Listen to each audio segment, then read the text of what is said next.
The Bash with Kate and James. But what can I say about a bloke's guide to getting married? Oh my God. If you're getting Did you married, learn check it something? out. Well, I did. We both got... Well, I've got a wedding this Saturday to go to. You do, And yeah. I've learnt a lot that I can pass on to... Well, you're not getting married, but you can No. pass it on to the groom to the groom to be, the husband to be. I'm not getting... Yes, I can. I Yes. can. So a bloke's guide to getting married it's pretty much that. So it's two guys. It's Chris North and Nick Foran, and they get up there and they talk about Getting what's it married. like to getting married. But all the cliches for a and guy, stuff. Yeah, all the cliches and you know how life is going to change when you get married, Yep. and how it's all about the woman's day. You know, it's her day. It's not the groom's day. And it's a 1 hour show, pretty much. It's a musical. But it's a song and dance. Yeah, it is a song and dance. Yeah, it was a fun show. It really I was. would definitely recommend it. And it was a sweat fest of laughter. Yes. A Of sweat laughter. fest of laughter. Okay. Shall we just throw to our chat All right. with Chris North and Nick Foran? Yeah, look, let's do it. Tonight we're down here at the Portland Hotel. Is it a hotel, Kate? I believe it's just a pub, really. It's just a pub, but they call it a hotel. Portland Hotel for part of the comedy festival with Chris North and Nick Foran. Chris, how you doing? Good, mate. Can I just inform you that it's actually not just a hotel, that this actually used to be a strip joint. This used to be, in fact, this used to be one of the best in the country. How do you know this being from Sydney? It's folklore. And so should we really be here watching your show considering it's about marriage and, you know, not going to strip joints? Well, I mean, that's all down to the individual. You know, we're not going to tell you what to see and what not to see. We've just come out of seeing your wonderful show. It's called The Bloke's Guide to Getting Married. First of all, are you both married? I am, yes. I am incredibly single. Which is sort of makes sense because your show was based around that as well. You're single, you're the one that's married.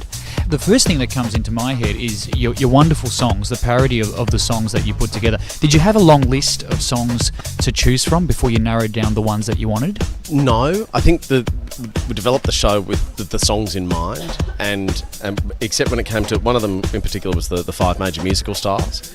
That probably took the longest, and that's taken about 8 months worth of orchestration.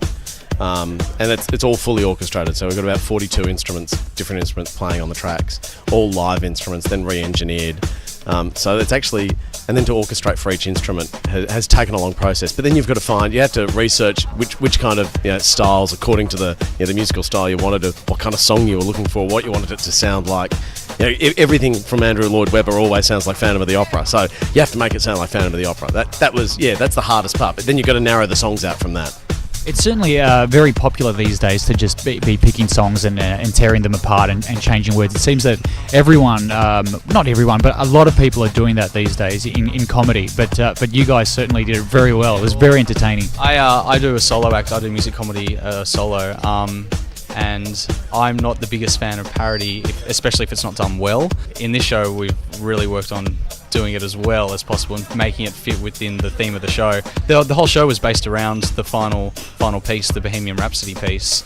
That was something that Chris wrote in 2001? 2003. He made the Raw Comedy Final doing that song, and then the idea for the song and the idea for the show developed from the basis of that song, just that one song, and then the whole show was kind of drawn out after that. You know, you guys have a bit of audience participation in the show.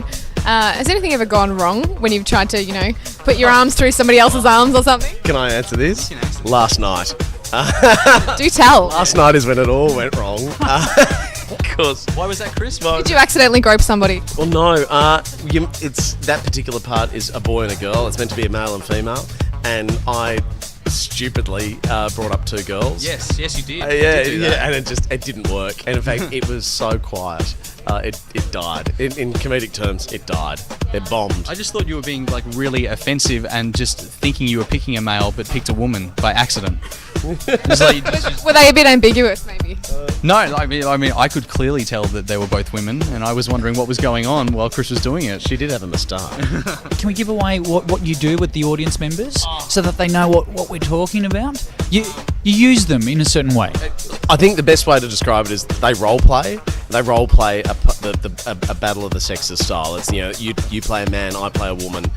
The rest of it, though, you can't give away because because as you know, the conversation that happens in that piece is exactly the conversation that you would have had 100 times. certainly won't give more than that away because people should come out and check out the show, A Bloke's Guide to Getting Married, right here at the Melbourne International Comedy Festival. Did the subject matter, did that come about from your relationship? My wife will tell you that. Is she in? She'll be in on Friday. She hasn't seen the show though. So strangely enough, there are a couple of elements which they're real people. Some of the stories are real. They're talking about real people and real events that have actually happened. And when we did the trial show, most of the names you hear in the show, actually those people turned up, not knowing that they were actually a part of this show. So those things, but it's an experience that it's not any one person. It's an event. Yeah, every wedding that you have is exactly the same. People experience exactly the same things every time they go to a wedding. Do you guys have any tips for guys that are going to be getting married soon? A lot of listening and then doing. So it's not just listening and having it go through one ear and then out the other. It's listening and then doing exactly what you're told. I was going to say, we asked the non-married for the tip on the people getting married. What about the married? Well, I've actually got a wedding to go to on Saturday, so, the tips would be good. Are either of you guys married? No, we just have sex. Wow. Well, No, she doesn't know about it yet, but she... That's why we pre-record, so we can cut that stuff out. Look, where's this gone? Do you know what? I actually think you should leave that in. That's in now. That's in the final cut. We will. No, in answer to your question, no, we're not married. No, not to each other and not married. Yeah. No, I'll give it time. You'll be fine. That's how all radio duos work. Fifi and Jules here in Melbourne. I'm sure they'll hook up soon. Hamish and Andy. Yeah. And Kate's actually been asked. You tell this story. Okay. Just this morning, actually, I was asked to perform a marriage ceremony for a close friend of mine. Give me your tips. What do I do? I'm a celebrant.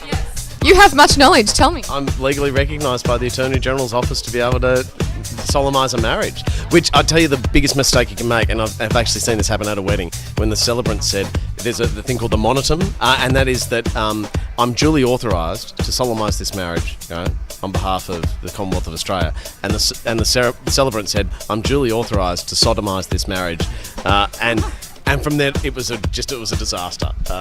Yeah, don't say that. No. I just want to say, by the power vested in me from onlinecelebrants.com or something like that. You guys can totally make out now. Yeah. Just to wrap it up, if either of you can give yourselves a nice big plug as to how long you're going to be here at the Portland Hotel in Melbourne. Bloke's Guide to Getting Married, performing here at the Portland Hotel, 7:15 every night, Tuesday to Saturday, 6:15 Sundays. Tickets $18 or something, $15 for your laugh pack. So go and get a couple of shows together and then put us on your laugh pack, and that means you get a cheaper price. Yeah. Great idea. Thank you very much, boys. We've been speaking to Chris North and Nick Foran. The Bash. Great guys there. Nice guys. Yeah. Funny show though. Funny show. Chris North and Nick Foran from the Bloke's Guide to Getting Married.